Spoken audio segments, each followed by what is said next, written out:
Welcome to this brand new episode of Cast It to the King. I'm your host, Joshua Mickle, and it's an honor and great pleasure to be with you here today.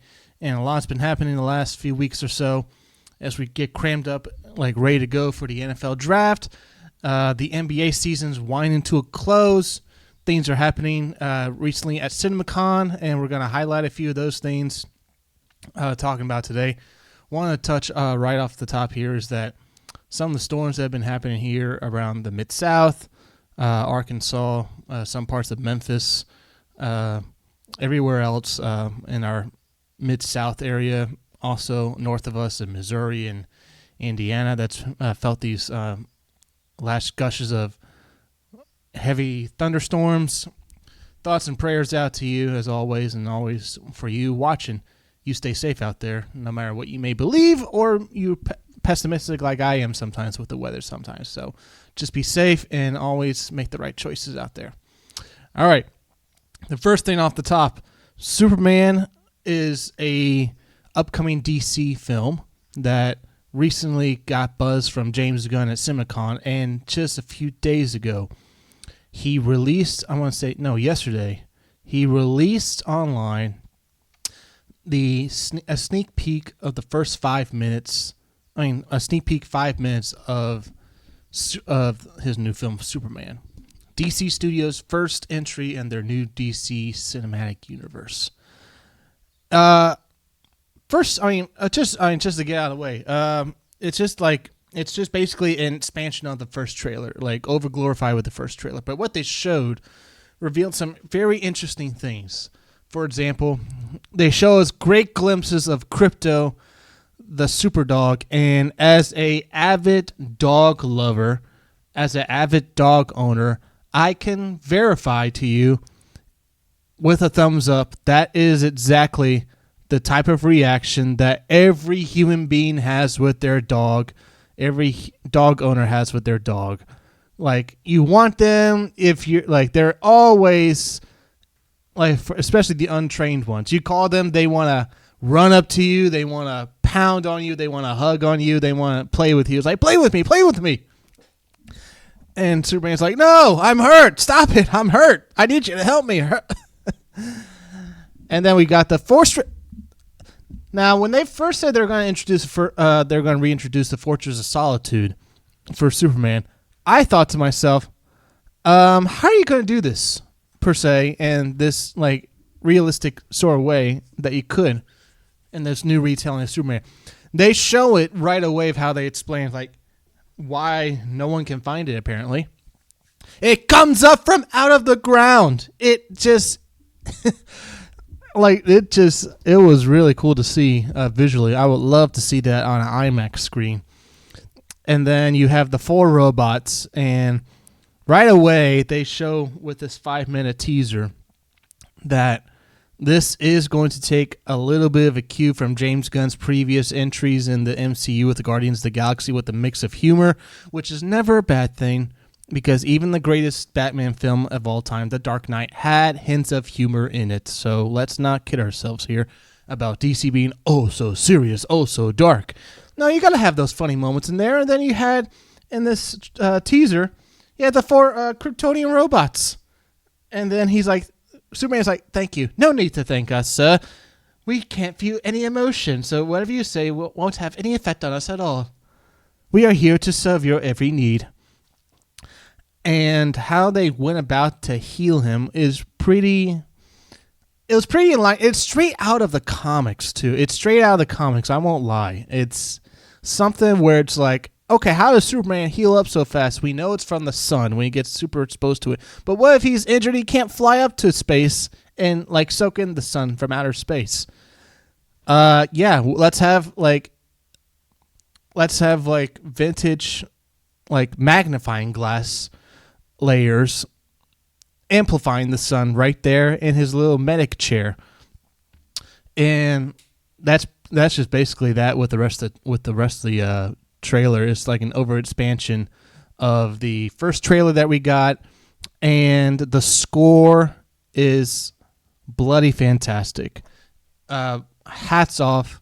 It looks like they're going to do a hats off to John Williams, with the score that he did with Superman back in this late 70s and 80s. They're going to do a hats off to the John Williams score with like a modern version of it. Epic, like a mix of like, think Hans Zimmer with this epic, the baritones, the drums, the kicks, and all the dramatic beats of like the Man of Steel score. Now couple that with the cues of a John Williams Superman score. That's exactly what you get right here, is a combination of the two. And so just a quick thought on that is that, I mean, just overall with this film, everything about this film I am seeing is giving me Star Wars The Force Awakens vibes, where you have something so below, like our parents and their parents and possibly their parents grew up with the icon of Superman, like the idea of Superman. And this trailer, this marketing so far for this film is doing almost what The Force Awakens did, where you see the trailer, it's taking cues from the OG trilogy with New Hope, Empire, and Jedi. Return of the Jedi. And then couple that with the newness of the prequels. Add those together, you get the sequel trilogy that was the marketing of that initial Star Wars The Force Awakens in 2015. And that film, opening weekend, set the record at the time for biggest box office opening of all time with $250 million. Do I think that's going to happen? I don't. I cannot say that for sure. But this film is going to make hay at the box office, especially if they put out the next trailer they put out. If it is just as good as the first one or better, this film is definitely going to be making over 100. Guarantee it will make over $100 million opening weekend, and I would almost bank on it that it will make almost $150 million. It can probably flirt with what Civil War for Captain America 3 in 2016 did. I think that film came around $180 million opening weekend. I think it can flirt with that type of number opening weekend. I don't see it hit 200 million. I don't see it hitting that Star Wars Force Awakens opening at 250. I would love for that to happen, because that would just be an indication to the audience of like, this is what we want now. This is the DC universe we want. This is the tone we approve of. Give us more of this, of potentially great storytelling and great visual pull and storytelling pull from one James Gunn, when given lower tier characters like the Suicide Squad, like the Guardians of the freaking Galaxy. No one had heard of them besides some few hardcore comic fans, and everyone falls in love with a tree and a raccoon. If James Gunn can do that with the average audience pool, now the Guardians of the Galaxy is a household name because of James Gunn. Now the Suicide Squad has a little bit more of a better reputation because of James Gunn. And so give him like tier 1 characters like a Superman and see what he does with it, because everything about all this is trending upwards, and there's nothing to really complain about because he is going to be delivering the goods for you. All right. With that down, we go from one film that could be succeeding to a film that is not succeeding right now. And that is One Snow White. As my review, and I've been panned by all my church friends and all my friends online, for me daring to like this movie, screw it. It's better than the original. It is better than the original Disney Snow White. Go ahead and, do whatever you will. That's how I feel about the movie. The movie.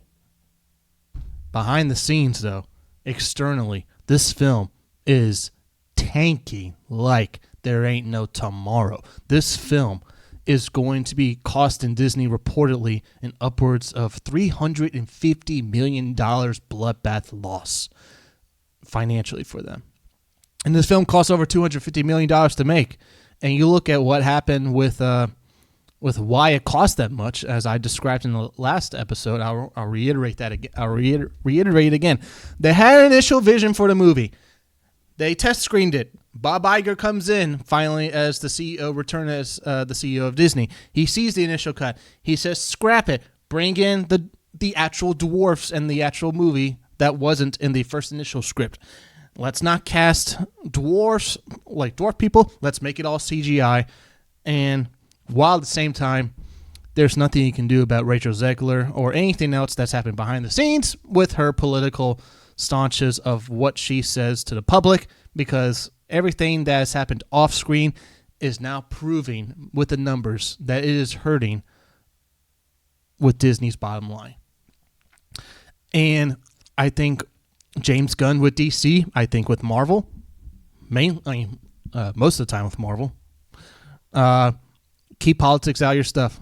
Do not talk about it. Do not thrust it onto your audience when you're watching a film. Don't do any of it.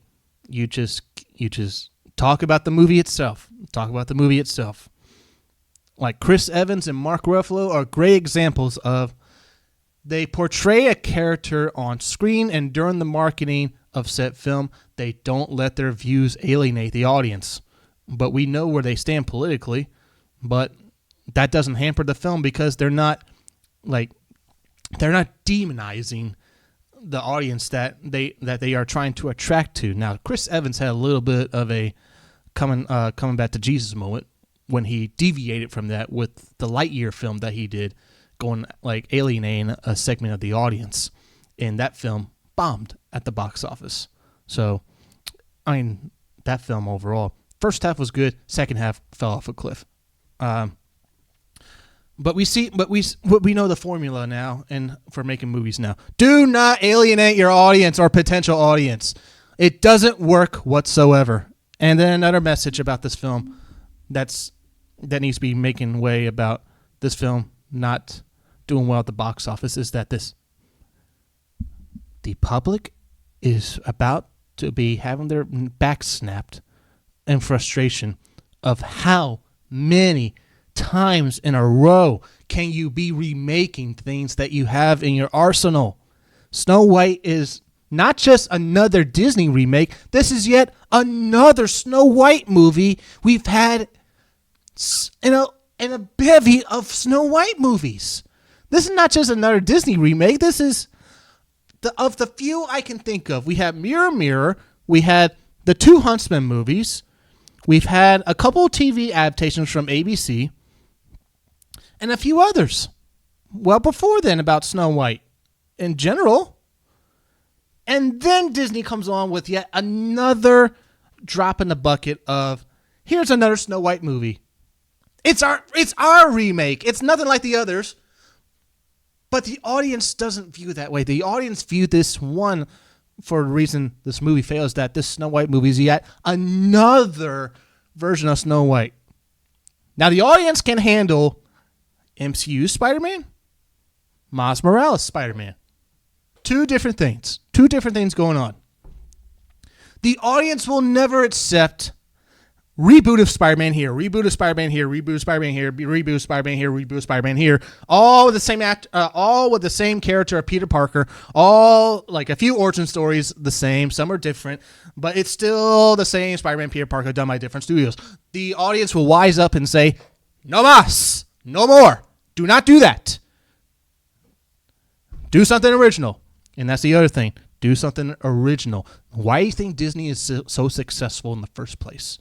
Because they have created such a vast library of their great IP. From original ideas or from public domain brilliant storytelling that was Snow White originally. That is not a Disney created character. That is a public domain character. And another thing, and this came out from Entertainment Weekly, is that the Tangled movie that was supposedly given a live action remake, yet another Disney live action remake they were planning, is now on hold because of the Snow White box office results. And I say, good for them. Keep that on ice. Do not thaw it out. Keep it animated. for at least the next 10 years. If you want to do it live action, wait until 2035 to do it. Come up with original IP, original storytelling. And I've said this from the get-go. I will keep saying this. The moment Lilo and Stitch comes out, and we all love it, at least me, I am going to be saying, no more. I am not seeing any more in theaters. I am not seeing any more remakes from Disney and protests. Even the new How to Train Your Dragon, that's still getting up my nerves of why so soon Universal wants to remake that into a live action. But I probably might see that movie because I love that series so much with those 3 movies. But it's so freaking soon that you're getting a remake from that particular IP. But that's not Disney. So they're dipping their toe into that water. We'll see how that goes. But for Disney as a whole, stop it with these remakes. After Lilo and Stitch, take a break from it. Like after your Disney Renaissance, you had that little area of like making films, but it wasn't really memorable by some. Chicken Little was actually one of my favorites, but not a lot of people remember that movie. You had some movies in that period of time before, and then you entered 2010 after The Princess and the Frog of this new age of Disney anime movies from Tangled, from Frozen, from Coco, from many others from Disney and Pixar together as a whole. Brave is another one. That was a Pixar movie, but that's a technically Disney princess. But you get the idea. There are so many stories that you can tell without taking the original IP and morphing it into something different that could potentially alien an audience. You can create new... Raya and the Last Dragon is a perfect example of this. Never heard of her. I think she is a brand new created character. That's a great example of you can take someone of a different ethnicity, different culture, different background, different gender if you want to get into that realm. It is all there for the picking for you to make original stories and make them really good. You can do it, but you choose not to because you see the bottom. Now, maybe you wise up and see the bottom line and say, hey, this film is failing us. Let's not do this anymore. So now, hopefully after Lilo and Stitch, there's no more of these remakes whatsoever because Disney needs to wise up and they need to move on and do original stuff of why they're great in the first place. All right, that ran out of the way. Let's move on to this. Morant and the Grizzlies as a whole, they have been reeling, they have been falling, they have been slipping. And as I am talking about right now, let me look up the NBA standings and the West right now. That's the Eastern Conference. The Grizzlies are just on the precipice. They have gone from the number 2 seed at the All-Star break. And then the injury bug hit. And then we faltered from 2 to 6 to potentially, with just a few games left, playing in the play-in tournament as the 7th or 8th seed. Oh, how far the mighty have fallen. Taylor Jenkins is a casualty. He was fired last week. And just so some folks may know, fun fact, the church I work at, he actually goes to said church with us. He has actually volunteered, I am told, he actually volunteers in some areas at our church. So a cool little nugget, so you speak. I've never met the guy. I never crossed paths with him. And apparently, a few other players come to our church as well, supposedly. I haven't seen them, but I take that what you will. I am told that they come to our church, but I don't see them because I'm so busy with what I do. Anyway, that out of the way. With the fall of the Grizzlies, I think this all starts with the injury bug. This is 2 years in a row. 3 of the last 4 years this has happened. And the 2 head guys for director of performance and your strength and conditioning coaches are the guys by Chris and Eric. Those guys were kept on by Taylor Jenkins, and to the detriment of Taylor Jenkins for keeping them on. He should not anymore. He shouldn't have, and they will probably be the first to go when the season's over, and they will be hitting the streets unemployed because Their job is to have a program in place where your players don't get injured by the littlest of the bugaboos, from the hamstrings, from the rolled ankles, from small tissue, soft tissue injuries. Those sorts of injuries you can prevent. I know firsthand because as a Titan fan, we've been dealing with it since 2020 all the way up to 2023. And then when we got rid of Frank and Mike Vrabel, we had one of our healthiest years since 2019, 2018. And so those are the first two guys that need to go is Chris and Eric.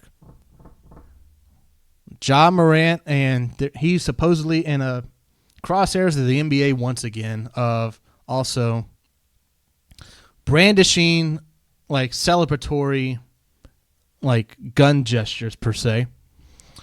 And I think this is just yet another instance of the NBA trying to grasp at straws.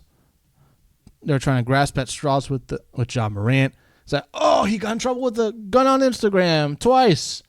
He shouldn't be brandishing a gun. Then, oh my God, this. How many times have we seen in the NBA and the NFL and multiple other sports folks brandishing guns for celebratory reasons? It is common. It is common. Do not have a double standard and punish Ja Morant for doing a gesture. If you had the balls to implement standards, Draymond Green would be banned from the NBA. From all the choking he's doing to players. Choking! Physically choking someone. And you don't ban him? You don't have the balls to ban him. And yet, oh my God, Ja Morant did a gesture. Let's suspend him for X amount of games. We're the NBA. We need to be present of our audience. We have children. Think of the children watching. Think of the children. They can't be brandishing guns. Okay, another message to children. Don't choke people. Don't kick people in the nuts. And don't punch people in the face. Okay? Ja Morant ain't doing that. Draymond Green's doing that. He's still in the NBA, and I don't want to hear any more of this whatsoever. Ja Morant has been clean as a leaf off the court ever since those two instances a few seasons ago. And the NBA and critics of Ja Morant are just grasping at straws. And I think there's another agenda at play here that is trying to get Ja Morant out of the Memphis market into a bigger market when all is said and done. Because the moment, if they get their wish and they get Ja Morant traded, or Ja Morant is traded to a bigger market team, you will hear zero peep of all this. Zero. Whatsoever. They will be defending him and they will be praising him the moment he goes to a big market. Not happening because he's in a small market in Memphis. That's my conspiracy theory right there about the big marketness. But in terms of people grasping, even Stephen A. Smith has gone on record online to say, yeah, you guys are grasping at straws. We're about to approach the playoffs. Let the dude play. He's not doing anything wrong on the court. Quinn Ewers is another quarterback, is another player. Does the gun gestures up in the air for Texas Longhorns for a bowl game like a season or two ago. No whisper about him. Now, oh my God, how could he do that on a national stage? He needs to be suspended and let Arch Manning play because what a bad example for the children. What a bad example for the children. How dare he do such a thing?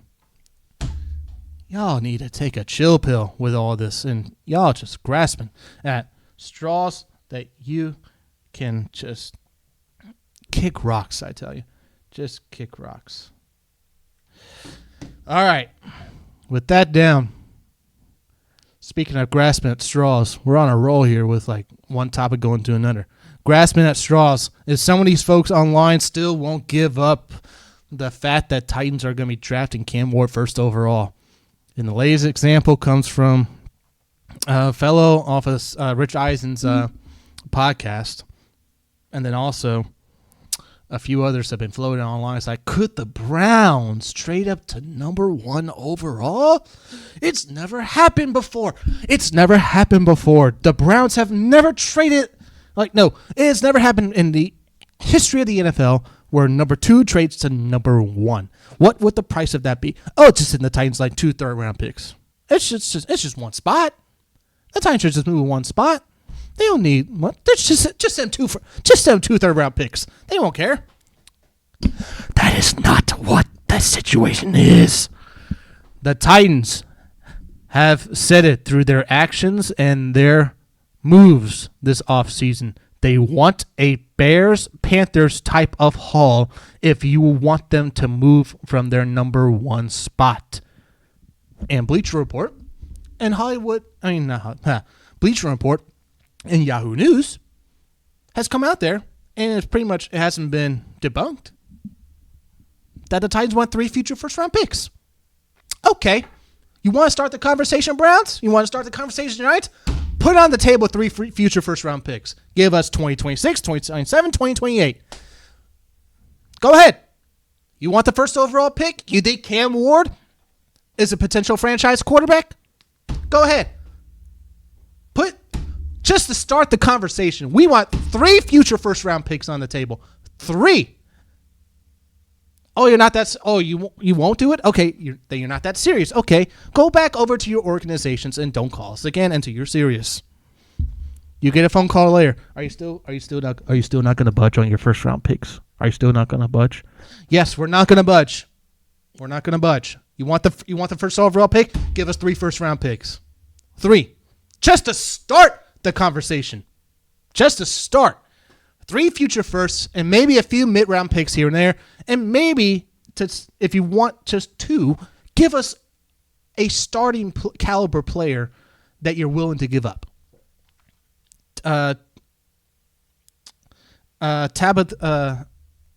What's his name? He's an edge rusher for the Giants. Starts with a T. He's been floated out there as could he be a potential trade option with the Titans for the first overall pick. Okay, yeah. Put him on the table and your 2 free future first-round picks just to start the conversation. Anyways, the Titans, unless they are pulling the biggest smokescreen ever in NFL history right here, they are picking Cam Ward first overall. I would say at this point he's a friend of the show, apparently. I would say, Easton Freeze of ADC Sports recently came out and said that the Titans owner, Amy Adams Strunk, went down to that private workout to see Cam Ward after the initial private workout in Nashville. She went there to see him.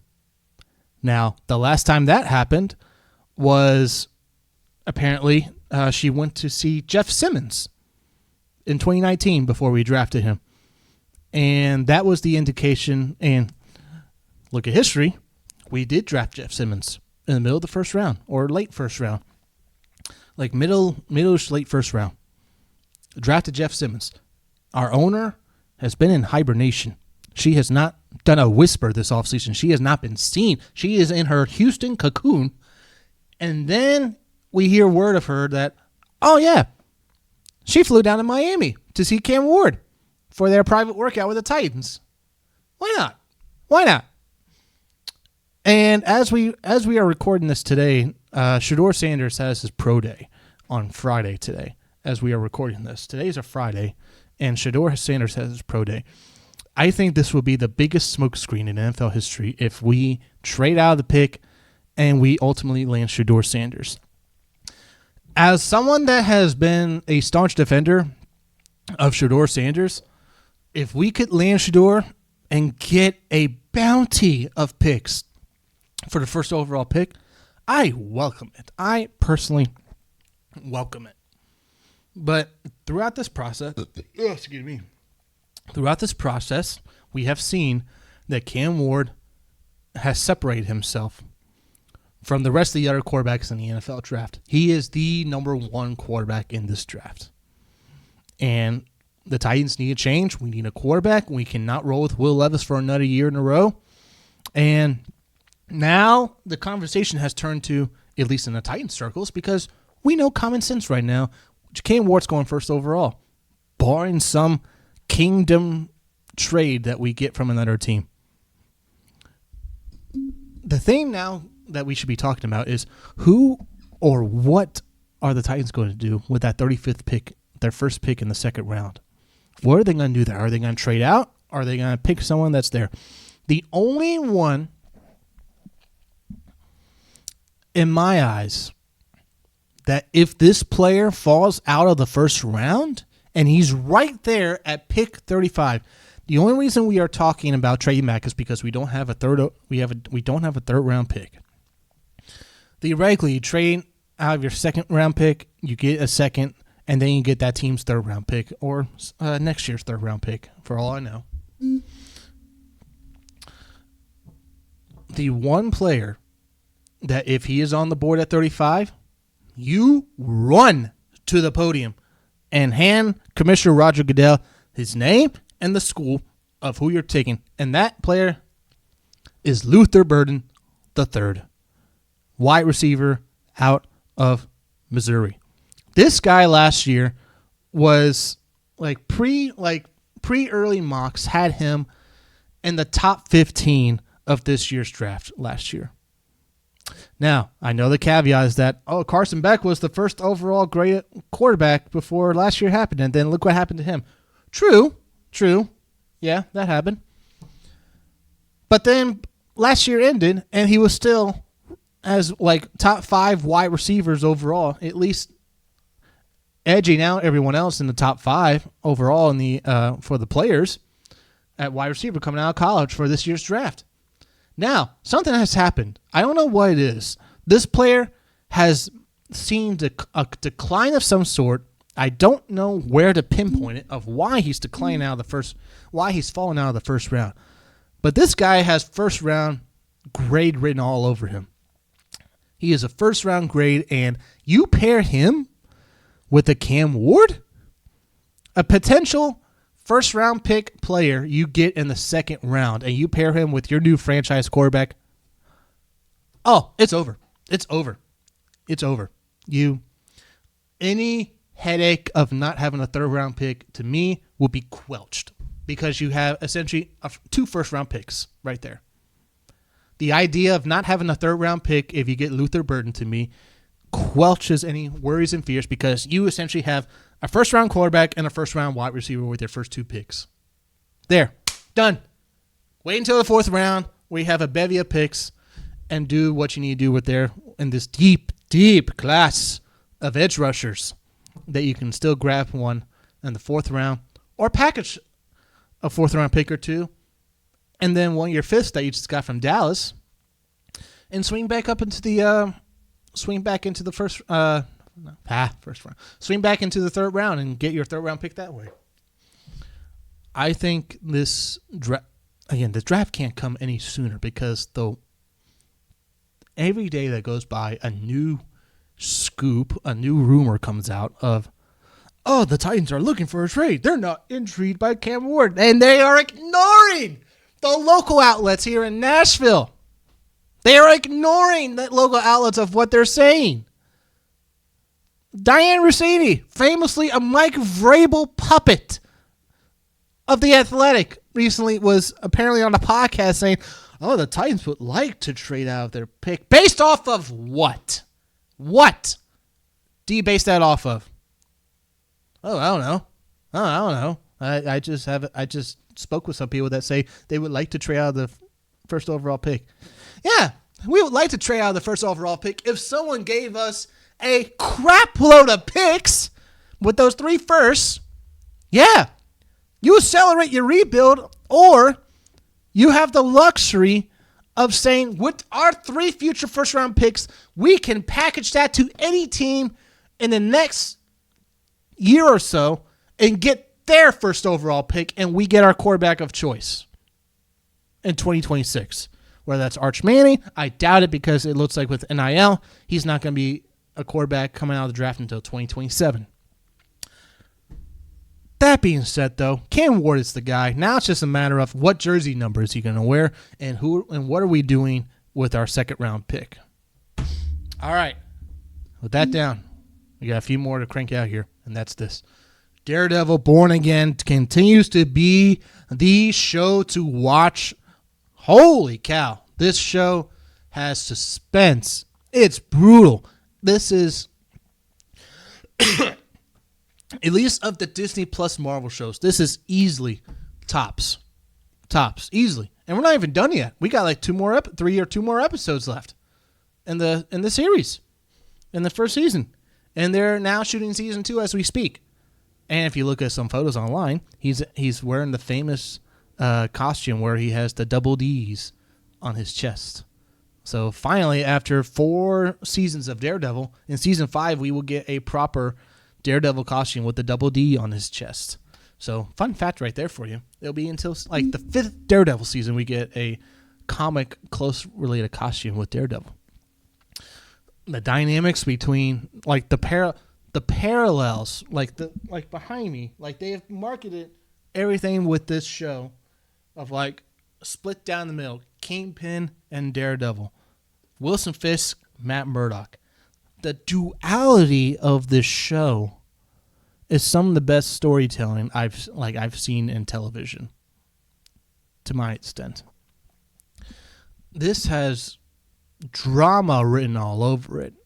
Some of the episodes that have come out, and fun fact, I think it was episode 5 or 6 where Matt's at this bank and with this Irish mob robbing the bank, and we see the main bank fellow's not there. Who's there?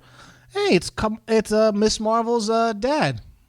It's Miss Marvel's dad. So that's pretty cool Easter egg. Like the whole notion of like, how can Marvel and their lighthearted self ever merge or fit with the darker tones of the Netflix shows? It showed you right there. They showed you right there. That quelched everything. You had the mix, like the Miss Marvel show was not a bad show. Her parents are a delight to watch on screen. It gives me like big fat Greek wedding parents vibes, like just out there, and it's always like I always have a smile on my face whenever we see her dad talk or get involved with something, and his involvement with that particular episode and this Daredevil show was a delight to see, and it fit well with the show. It didn't compromise any of the darker tones that the show already did for itself, and it respected all the characters to their true core nature. And so from there, let's go ahead and just dive into this.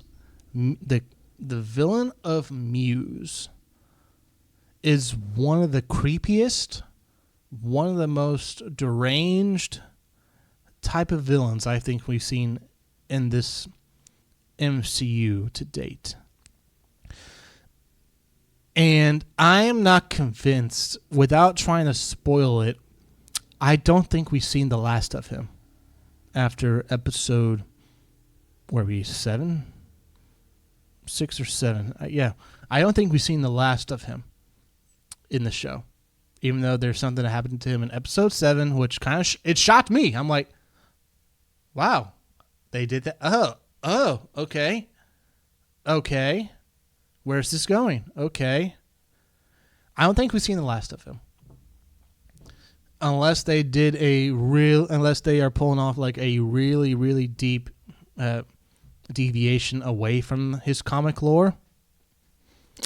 And so, by the way, we have not gotten Punisher yet. We've only gotten him in that little snippet in episode 4, if I'm not mistaken, between him and Matt Murdock, between Matt and Frank Castle. So they did market like their mid-season trailer, having a whole bunch of Punisher stuff. That is either going to be the next episode in episode 8 or the last episode in episode 9, where things are just going off. Things are going in cahoots, and everything's out of control, per se, in the setting. Definitely worth the watch still. I can't recommend the show enough. You got 2 more weeks of this. If you want to binge all the episodes, wait until the week of the NFL draft, because by then the show will be done, and you have something to watch before the Titans are on the clock first overall. All right. In the realm of news in Marvel, it was finally revealed at CinemaCon. Sony has revealed not only the date for Spider-Man 4, but we now have an official title called Spider-Man Brand New Day. We are now out of the Home trilogy with Homecoming, Far From Home, and No Way Home. Gone with the Home trilogy. Now bring on the Day trilogy, apparently. And I can see Spider-Man 5, some fans have been saying online after Secret Wars, Spider-Man 5 is going to be called Spider-Man Darker Days, involving the black suit and Venom. So I could potentially see that happening. So Brand New Day. This storyline in the comics, there is a comic run of Spider-Man, I think in the late 2000s, called Brand New Day. And this was after the One More Day storyline, where Mephisto wiped away everyone's memories about the marriage of him and Mary Jane so he could save his aunt's life because she had died. We had elements of that in No Way Home, where Doctor Strange wiped away everyone's memories so he could save like his friends and the universe from collapsing in on itself. But the twist here is that Aunt May is still dead. She's still dead after all that. This film involves some not highly recognized names for superheroines joining up Spider-Man, and then a demonic-looking goblin villain in Mr. Sinister, who famously made his presence into the mainstream media with the first Marvel Spider-Man game in 2018, which came out to glowing reviews. And the villain himself, Mr. Lee, Mr. Sinister himself, turned out to be quite the villain. I mean, I was like going into the game, about to play a story. I'm like, who the heck is, like, I know who he is, but like, is he really that much of a? Oh yeah, he is a threat, and it's yet another stamp of Spider-Man has the best rogues gallery of any other character in comics. And there's something, and this goblin-like villain in the storyline, there's a confusion as to whether this character's name is Menace. Is this going to be a man or a woman?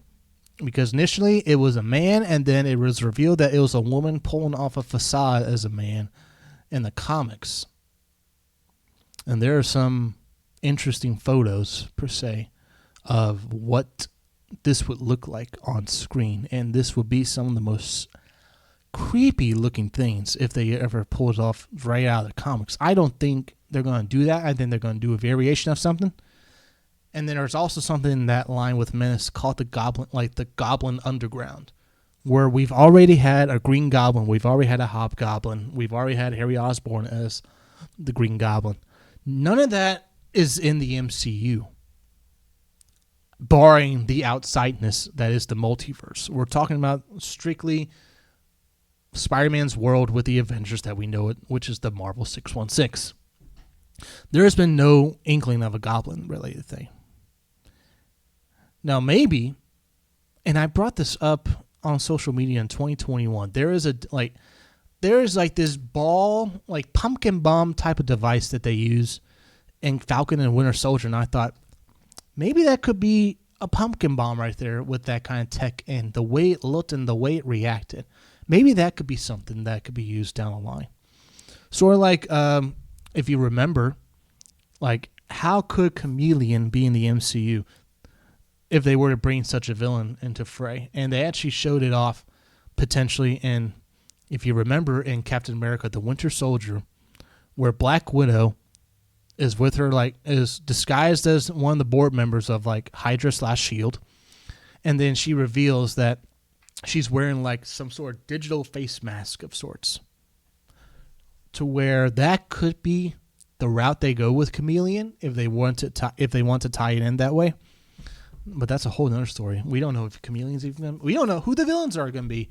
The only thing we know is that they've casted someone from, I want to say it's from Stranger Things, and she is now rumored to be playing that superheroine called Jackpot, which would be interesting.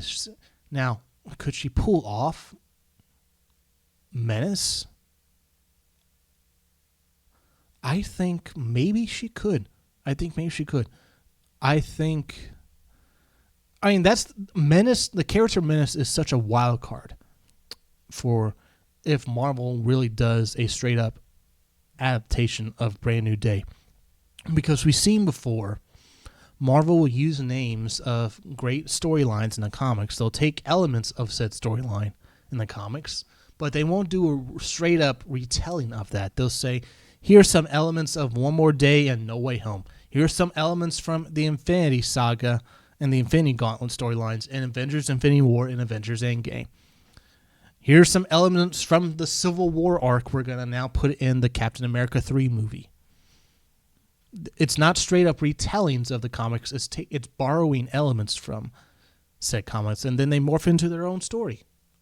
So could a previous villain that we have seen on screen in Spider-Man be coming back and have a bigger role and a more, have a bigger payoff? The two I think of right off the bat are Scorpion and Shocker from the first Spider-Man Homecoming movie. We've seen elements of Shocker, and then we saw the groundwork being laid for Mac Gargan and him becoming Scorpion. We see the character of Mac Gargan. We know who he becomes in the comics. He becomes Scorpion. Could they finally have their day in the sun as the main villains in Brand New Day? Potentially. You always have to leave it out there. And that's one thing that Marvel, up to date, they have, no matter how long it takes, we finally got with Captain America 4 Brave New World, that they do pay off the loose threads that they've had in their films and previous films. Captain America Brave New World was a payoff finally to the Easter eggs and groundwork that was laid in the second MCU film ever in The Incredible Hulk in 2008. It took from 2008 to 2025 to finally pay that off. Could we see finally a payoff to Scorpion Shocker from 2027 when they were introduced to 2026? To 2017 when that Homecoming film came out, and then the payoff happens in 2026. Possibly. Always leave that on the table. Could they introduce new villains? Yes, they could. I think they should. I think they proved with No Way Home the whole thing of you can't have no more than 3 villains in a Spider-Man movie or else you are cluttering. You're all over the place. That turned out to be true. That turned out to be false. Look what No Way Home did. And look what even Homecoming did. You had Vulture. You had Tinkerer. You had elements. You had 2 Shockers. You have Donald Glover's Aaron Davis beginnings of the Prowler that we'll talk about shortly for Spider-Man Beyond Spider-Verse. That's 4 guys. Am I missing someone right now? I feel like I'm missing someone. No, those are the 4 guys. Falcon, Tinkerer, the 2 Shockers I'm counting as 1, and then the early elements of Prowler. You have those 4 villains right there, upskewing the whole, 3, too many, don't do it. We saw with 4, they did 5 villains in No Way Home. So it is what it is. Sony, all they're doing right now, they made the announcement at Comic-Con. Now, all they have to do now is just sit back and let Marvel make the movie for them, like they have with the previous 3 with Homecoming, Far From Home, and No Way Home. The partnership has been great for Sony. It's been great for Marvel. They get to use Spider-Man, and Sony gets to profit off of that MCU money that the fans love Spider-Man in this universe. And if you look at the date, I'll put this up on the full screen. If you look at the date, this movie is coming out on July 31st of 2026. 2 significant things right there. That date puts it right after Avengers Doomday, which comes out 2 months before. The last time this happened was Avengers Endgame, and then 2 months later you had Spider-Man Far From Home. Is this film going to be directly a sequel to what happens after Doomsday? Like Far From Home was the epilogue of the Infinity Saga? Or is this film going to be, hey, we saw glimpses of Spider-Man in Doomsday, not a big major character. Here's what happened. Here's what happens before the events of Avengers Doomsday. And then the cliffhanger Easter egg for a post-credit scene is the crapshoot that happened after Avengers Doomsday, which leads to his probably prominent role in Avengers Secret Wars, where he gets the black suit and all those shenanigans goes down. And so, could that lead to I think the way I like the title itself. I think the title itself should be an indication that this is not going to be a multiversal thing. This is going to be grounded, street level, and this I'm going to say that this film probably is going to be a precursor to Avengers Doomsday, even though this film technically will take place before the events of Avengers Doomsday. Think Ant-Man the Wasp, the second Ant-Man movie, came out after Avengers Infinity War. The events of such movie, Ant-Man 2, happened in between Civil War and Avengers Infinity War. Like, happened before the events of Avengers Infinity War. Then you have the post-credit scene of what happened to Ant-Man and his friends after they were snapped. I think for a post-credit scene, you're going to see Spider-Man on Battleworld and the events and the ramifications of what happened of Doomsday come up with Avengers Secret Wars. And so, finally got good news on that. And now, we get great news on this one. After years, we have news on a Spider-Verse 3 from CinemaCon. A confirmed date for June of 2027. A confirmed date of June 2027. It has been a long time coming. This film begs to be made with such a cliffhanger with Across the Spider-Verse. Better than the first movie. This film is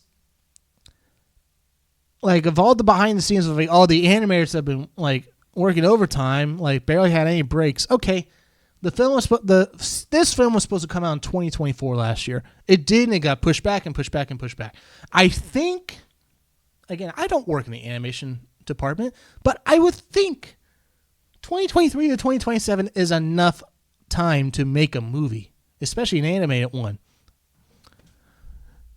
Anyways, we got stills coming out of CinemaCon, especially these two iconic ones with the Prowler, the Miles Morales Prowler variant, and then elements of Miles Morales himself.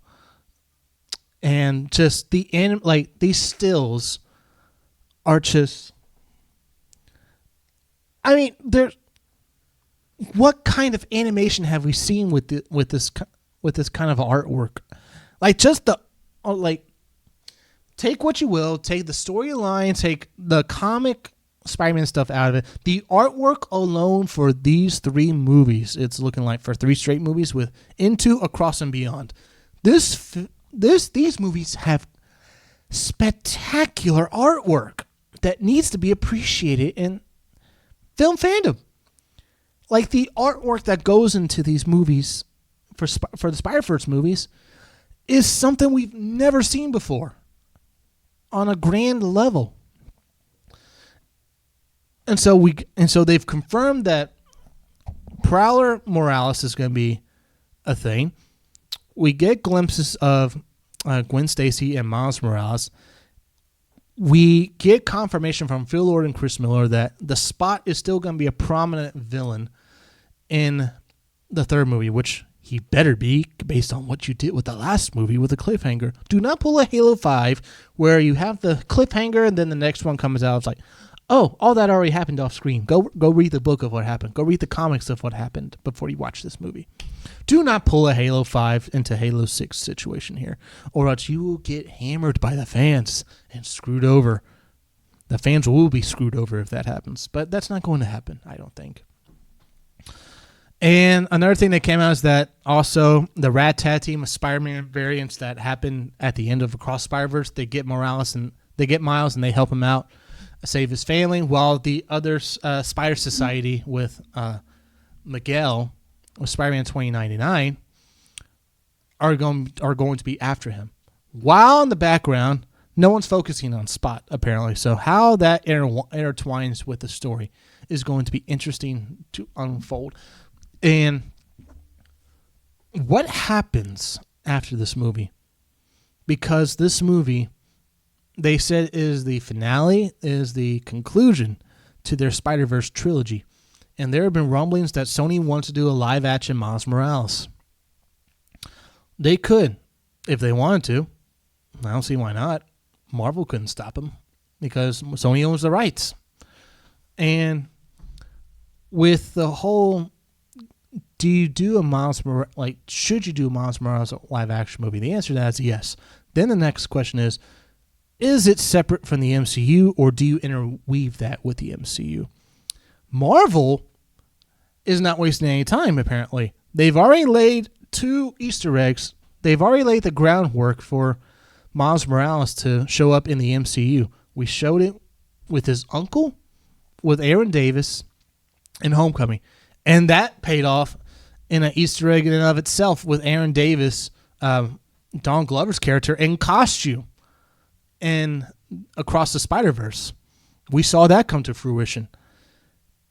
And then we see in Daredevil, I think it's episode 3, they're going through the court case with White Tiger, and Matt Murdock name drops Officer Morales. Now, Jeff Davis is the name of Miles' father in the movies and a broad part of the comics. Now, lately in the comics, Jeff Davis has changed his last name to Morales to fit with his wife. So, and the reason behind that is that he wants to get away from the Davis name that his brother has tarnished as a criminal. And so that's the interweavings of that. And Marvel could be taking a page of that latter part of Jefferson Morales now, not Jefferson Davis, of tying that into a potential Miles Morales arc. We have seen different variations of Miles Morales where he loses a loved one. In the comics, he loses his dad, not his uncle, the Prowler. We see that in the Spider-Man video game prominently, where his father dies, sacrificing himself, and his uncle lives. In the Spider-Verse movies, is role reversed. Is the uncle dies, the father lives. Are you going to retell a version of that where the Prowler or his father dies? I mean, we don't know what happens in Beyond Spider-Verse. I'm assuming that they're going to find a way to save his dad. But if they do kill him off, if they do kill his dad off, do they retell that in live action? That's gonna be an interesting thing to watch and have unfold. But until then, take heed and just dance in the streets that we are not going to be, at least right now of this recording, we are not going to be left dangling with such a cliffhanger that never goes that goes unanswered for many years to come. We are finally going to get a resolution to that, and they did confirm that Beyond the Spider-Verse will take place immediately right after the events of Across the Spider-Verse, which is what Marvel did with Far From Home and No Way Home, and now they better be doing the same thing with Across the Spider-Verse and Beyond the Spider-Verse. This film was long overdue, and if this film is anything like the last 2 movies, this is going to go down as one of the best comic book movie trilogies ever made in Hollywood.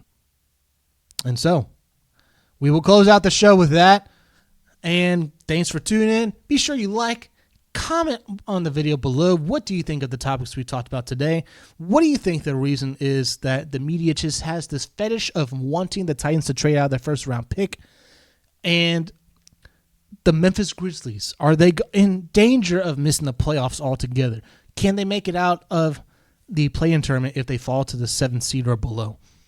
What about these 2 Spider-Man movies being announced at CinemaCon? What do you think is going to happen with A Brand New Day and Beyond the Spider-Verse? Is Brand New Day going to be a prequel or a sequel to Avengers Doomsday? And with that, my name is Joshua Mickle, and as always, keep kicking it to the king.